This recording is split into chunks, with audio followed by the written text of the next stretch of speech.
Matheus Ricardo Capote de Lima. Vamos lá para a segunda parte da nossa aula da unidade 2 do seu livro de ciências. Olha só, nós falamos na primeira parte sobre o movimento de rotação, o que é o movimento que a nossa Terra faz em torno dela mesma. E agora a gente vai falar do movimento de translação. Olha o que acontece. O que é esse movimento de translação? A Terra faz parte do sistema solar.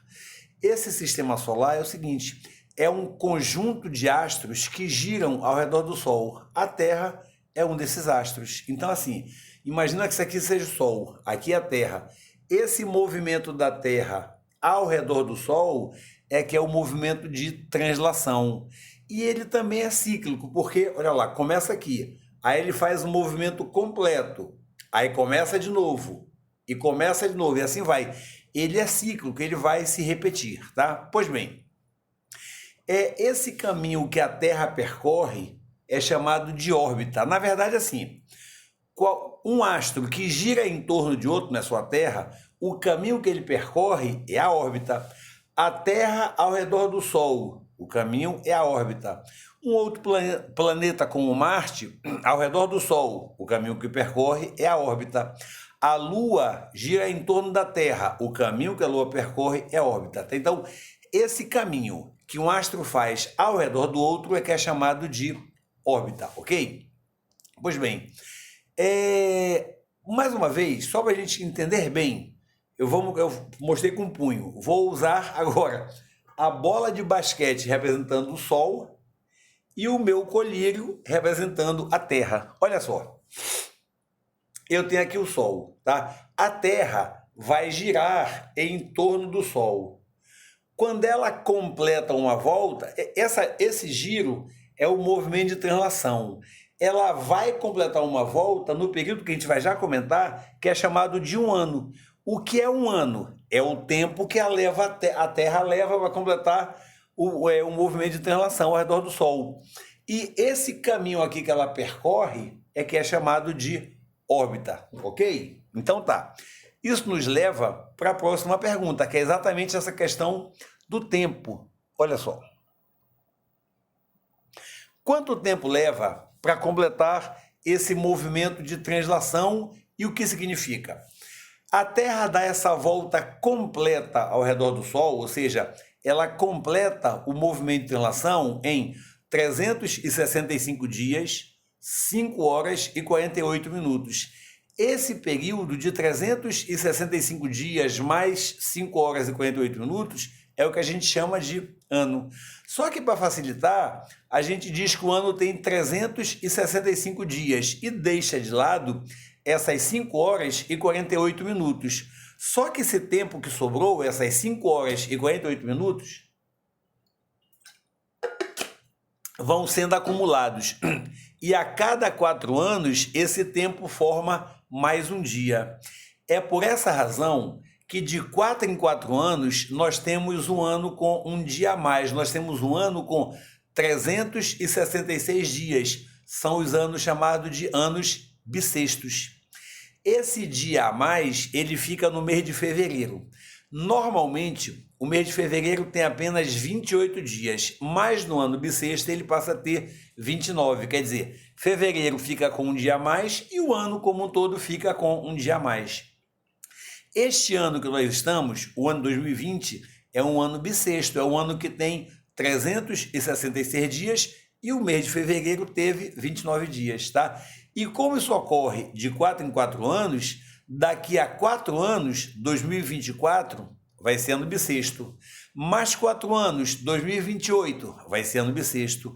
Mais 4 anos, 2032, vai ser ano bissexto e assim por diante, tá? O ano bissexto, portanto, ocorre de 4 em 4 anos, ok? Vamos lá. Nossa próxima pergunta. Eu vou ver se aumenta um pouquinho aqui, que está muito pequena a letra. Pronto, está aqui. Nossa próxima pergunta.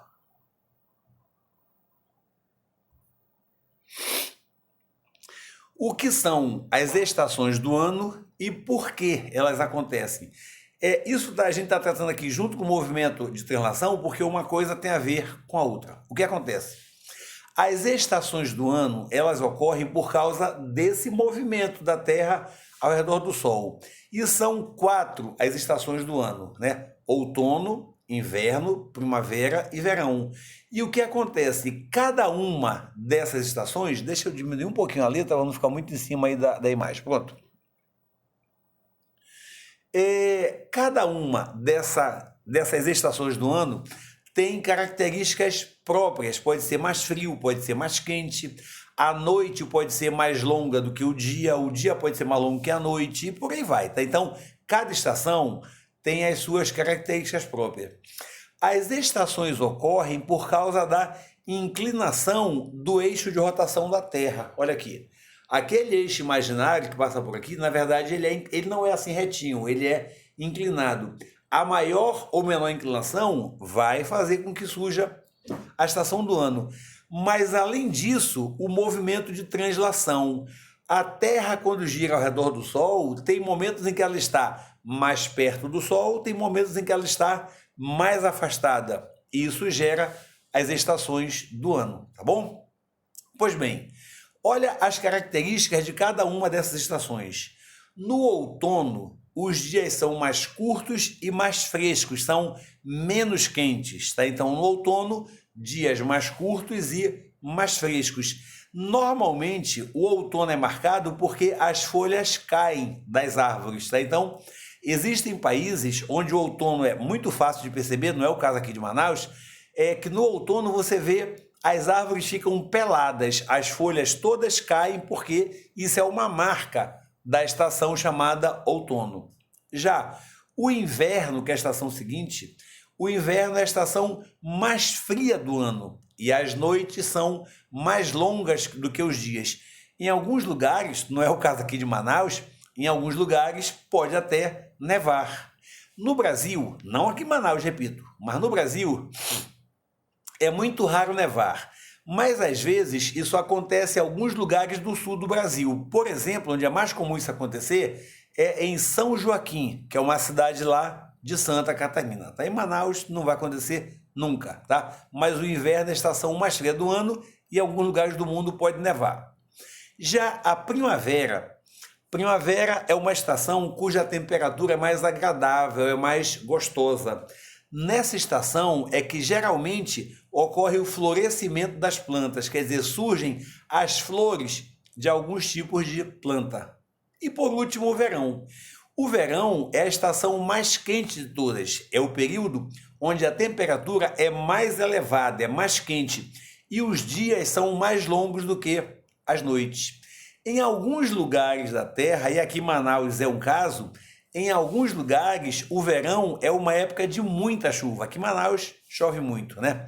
Por ser mais calor, nessa época do verão, normalmente as pessoas querem ir para a praia. Quem fica perto do mar vai para o litoral, vai para o mar. Nós aqui no Amazonas vamos para o rio. A gente vai para o Rio Negro, para o Rio Amazonas, vai pegar um banhozinho de rio mesmo, que também é muito gostoso, porque o dia é muito quente, ok? Pois bem, aqui no Amazonas nós temos essas 4 estações, bem, mais ou menos, né? Nós temos, mas elas não são lá muito definidas. Você não consegue perceber o que é inverno, o que é outono, o que é primavera, por um detalhe muito simples, né? As estações, elas ficam bem definidas próximo dos polos, do Polo Norte e do Polo Sul. Só que aqui no Amazonas, nós estamos bem no meio da Terra, no centro, perto da linha do Equador. E aqui a gente quase não percebe as estações. Vamos de novo pegar aqui a nossa Terra. Olha aqui. Está aqui a nossa Terra. Aqui no Polo Norte, aqui para cima, ou aqui para baixo no Polo Sul, mais perto do Polo Sul, mais perto do Polo Norte, as estações são bem definidas. Mas nós, por aqui no Amazonas, nós estamos aqui no meio. Nós não estamos nem para o norte e nem para o sul. Nós estamos no meio. Então, para nós, a estação é quase sem nenhuma definição. É muito difícil. A gente sabe aqui que tem uma época que chove muito e uma época que chove pouco. Mas é só. Nós não temos claramente primavera, verão, outono, inverno. Ok? Vamos lá. Essas estações do ano, elas, de alguma forma, elas influenciam nas plantas e nos animais? Sim, claro que elas influenciam. Olha só, basta a gente observar o seguinte, algumas árvores, como a gente comentou, elas dão suas flores na primavera, influência da estação. Agora, no outono, as folhas caem, as estações influenciando. E os animais? Olha o que acontece. Lá onde neva, onde tem muita neve, tem um animal, o urso pardo, o urso marrom. O que esse animal faz? O urso marrom, o urso pardo, durante o outono, já vai chegar o inverno depois, né? Então, durante o outono, ele come muito. Por que ele come muito? Para ele acumular gordura no organismo. Mas por que ele quer acumular gordura no organismo? Para ele poder enfrentar as baixas temperaturas do inverno, quando vai nevar. A gordura ajuda a esquentar, ajuda a manter aquecido. E aí ele passa o inverno praticamente todo dormindo, é o que a gente chama de hibernar. O urso hiberna no inverno, ele dorme e a gordura, repito, serve para manter aquecido, ok? E essas estações do ano, elas interferem nos hábitos das pessoas? Interferem na roupa que as pessoas vestem? Com certeza, tá? Basta observar o seguinte, no verão, por exemplo, como a temperatura é mais elevada, como é mais calor, normalmente as pessoas usam uma roupa mais leve, uma camiseta fina, uma camisa fina, camiseta fina, um short, etc. Tá? Já no inverno, como é mais frio, a pessoa usa uma roupa mais pesada, um casaco, um agasalho, manga comprida de lã, etc. Tá? Então, influi na roupa. Mas influi também na alimentação. Olha lá, a alimentação muda. No verão, por causa do calor, as pessoas tomam mais sorvete, ingerem mais líquido. Já no inverno, como é frio, as pessoas preferem consumir alimentos mais quentes, uma sopa, um chá, um caldo, etc. Ok? Então, a estação do ano vai influenciar sim no que a gente come, nos nossos hábitos, no que a gente veste e por aí vai, tá bom? Então, vamos para a nossa próxima pergunta, que na verdade tem a ver com a passagem do tempo, né? Senão vai pensar que a gente está doido, vai falar de lua agora. Olha lá, o que é a lua e o que são as fases da lua? A lua é o satélite natural da Terra. De novo, aqui é a nossa Terra.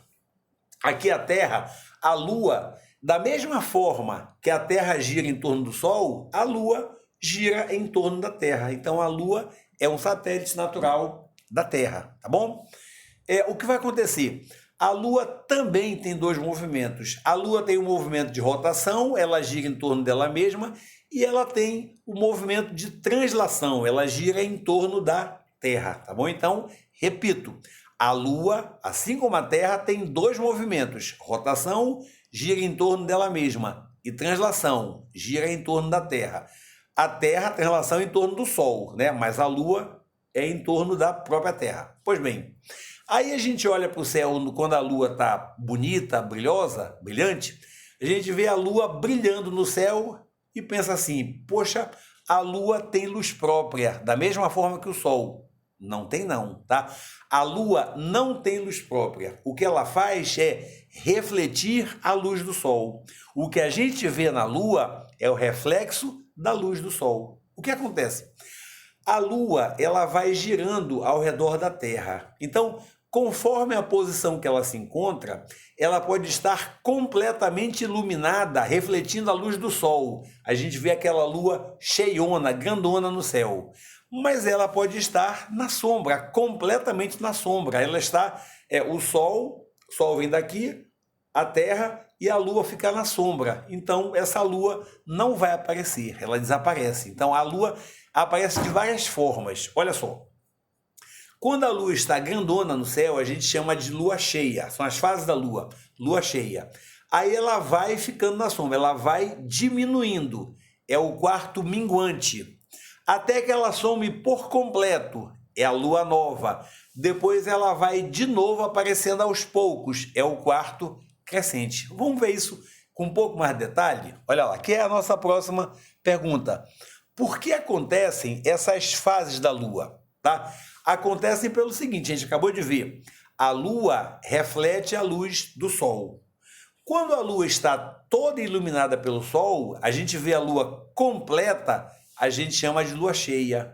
Mas aí, essa lua começa a ficar na sombra, ela vai aos poucos desaparecendo, vai ficando cada vez menor a parte que a gente pode ver. Essa é a fase que a gente chama de quarto minguante. O que é minguante? É que vai minguando, a parte visível vai diminuindo, vai desaparecendo, até que desaparece por completo. É quando a lua fica toda na sombra. É o que a gente chama de lua nova, a gente não consegue mais ver a lua. Só que depois de um tempo, ela novamente começa a receber, a refletir a luz do sol. Ela vai de novo aparecendo aos poucos, tá? Então, quando ela vai aparecendo, a lua vai aparecendo, as sombras é que vão se afastando, essa fase a gente chama de quarto crescente, ou seja, a parte iluminada vai crescendo cada vez mais, até que depois de um tempo, novamente a lua está toda iluminada e aparece a lua cheia. E aí começa tudo de novo, movimento cíclico, ok? Pois bem, e quanto tempo leva para a lua dar uma volta completa ao redor da Terra? E quanto tempo leva para as fases da lua se repetirem? Lua cheia, a próxima lua cheia. Quanto tempo leva? Olha só. A lua dá uma volta completa ao redor da Terra em mais ou menos 27 dias. Mas, na verdade, o que nos vai interessar mais de perto não é bem isso não. O que interessa mais para a gente é o tempo em que as fases da lua vão se repetir. Esse tempo é de 29 dias e meio. Esse é o período que é usado para marcar um mês, tá bom? E eu vou pedir só um minutinho, porque tá para acabar aqui a minha bateria, eu vou botar aqui na tomada rapidinho. Já vou voltar, calma aí. Estou voltando. Pronto, voltei. Olha eu aqui. Pronto, de volta, ligado na tomada agora para evitar de desligar no meio. Pois bem, comentei assim, as fases da lua se repetem a cada 29 dias e meio. Esse é o período que a gente usa para determinar um mês. Na verdade, a gente fala que o mês tem 30 dias, mas a fase da lua se repete a cada 29 dias e meio. Pois bem, nós falamos em 4 fases da lua. Lua nova, quarto crescente, lua cheia, quarto minguante. São só essas 4 fases? Na verdade, não. É porque a lua, quando está na lua nova, ela vai se iluminando e vai aumentando no quarto crescente aos poucos. Ela vai ficando de vários tamanhos, até ficar completamente iluminada. Depois que ela está iluminada, ela vai diminuindo aos poucos até desaparecer por completo, que é o quarto minguante, depois a lua nova, tá? Então, na verdade, a lua, a cada dia que eu olho, ela está um pouquinho maior, um pouquinho menor. Se você der uma olhada lá na página 48 do seu livro, tem uma figura que mostra bem esses diversos momentos da lua, tá? Então, dá uma olhadinha na página 48 do livro, ok? Pois bem, estamos quase terminando. O que são os calendários e para que servem? Olha lá, nós falamos aqui de volta das estações, as fases da Lua, e vimos que isso marca o tempo de um mês. Nós vimos o tempo que a Terra dá uma volta sobre si mesma e vimos que isso marca um dia. Nós vimos o tempo que a Terra dá uma volta ao redor do Sol e vimos que isso marca o tempo de um ano. Os calendários servem para a gente anotar essa passagem do tempo. A gente marca a passagem do tempo, a gente conta a passagem do tempo, a passagem dos dias, das semanas, dos meses, dos anos, etc. E além disso, como a gente viu logo no começo, os calendários servem também para que a gente organize as nossas tarefas, que a gente organize a nossa agenda fazendo anotações nesses calendários. Olha só. Os calendários mais antigos, eles têm mais ou menos 4.700 anos, lá na Mesopotâmia, lá nos povos antigos da Mesopotâmia. E o principal motivo pelo qual eles eram usados era para marcar os melhores momentos para a agricultura. Esses povos antigos marcavam no calendário qual era o melhor momento para plantar, o melhor momento para colher, tá? Isso era feito com base principalmente no movimento da Lua ao redor da Terra, ok? Tá, então, essa é a ideia de calendário e para que ele serve. Pois bem, no Brasil e no mundo, na verdade, qual é o calendário mais usado atualmente? O calendário mais usado é o chamado calendário gregoriano, tá? Esse calendário, ele considera que um ano tem 365 dias, né? Sendo que a cada 4 anos, como nós já vimos, ele tem 366, um dia a mais, porque é o ano bissexto. O nosso calendário, ele tem 12 meses, alguns meses de 30 dias, outros meses de 31 dias, e o mês de fevereiro, que a gente já viu, ele tem 28 dias, ou no ano bissexto tem 29 dias, ok? E aí eu vou te passar uma dica, Mati, que não está no livro, tá? Mas eu vou passar para outro vídeo, porque esse já está com um pouquinho mais de 20 minutos. Deixa eu encerrar esse vídeo aqui.